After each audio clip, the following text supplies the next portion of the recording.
Create a public class called Hello.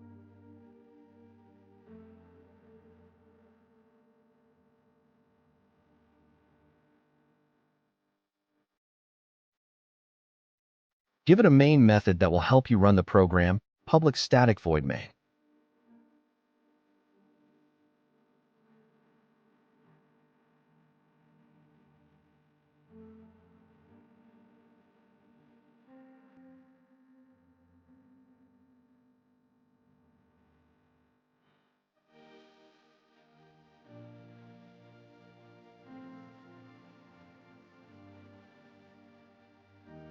You can print out hello as a string, since the method println takes a string as an argument.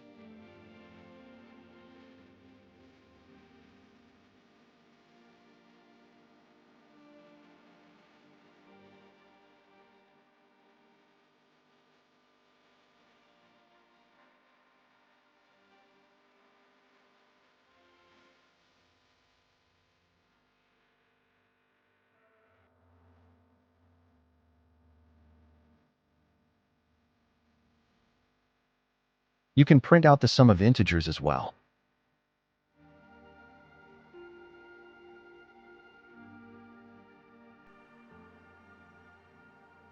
Run the program now, and check the result to the right side. Voila!